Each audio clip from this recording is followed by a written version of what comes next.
tutandike n'okkeberako byanjawulo osobola okubeerako profitably ofunamu naye kati ffe twekebere obuze okuva lwe nagenda ku WhatsApp ne Twitter nakayongerako sente mmeka kuzenfuna bwe ziba zeeyongera bweyongeza oli ku mulamwa zinza n'obutaba sente naye value ki muganyulo ki kubanga emiganyulo wana emiganyulo gikomerera mu sente kubanga nze job description yange yes nina okukozesa social media naye omanyi gyeggwera okutunda byenkola omanyi gyeggwera n'okwagazisa abantu abalala bangi byenkola omanyi abantu bamaliriza nga baagadde ne basasula yes kiggwera mu sente kati ntumubuuza weeyongeddeko gattako essaawa endala kuba ku YouTube kati kwe tuli buli lulaba sente kati ate ono mukwano gwaffe tusolooza bo baseka busesi beweereza bufaananyi waliwo yagamba they are stupid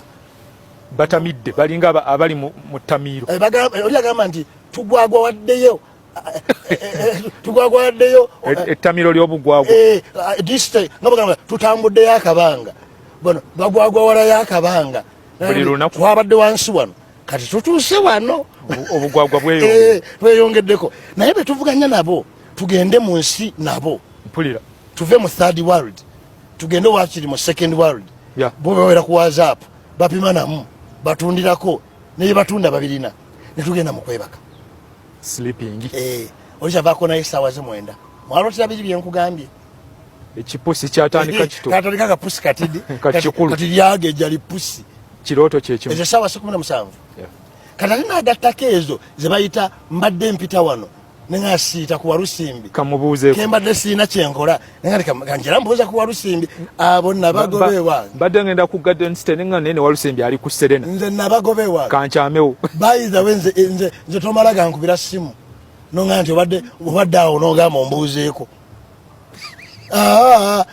gwe tojja kubeera redundant omanyi olw'abantu nga bw'abeera wansi afuba okunonayo abali waggulu abawalule abaleeta mu kasiike ku levo ye aliroonire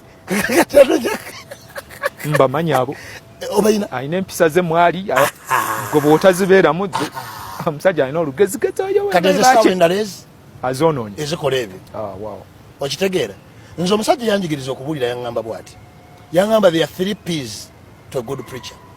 P's. P. Letter P. Letter P. Yagamba nti you have to prepare. Wetegeke. You have to P. P. Genda mu kiyigo. Weyambe. Wetawuluze. Wetawuluze. And you have to preach. Buulira. Nembuuza omusajja okyanga mulaalu. Ebyo byetaaga okubuulira abuulira. Nagamba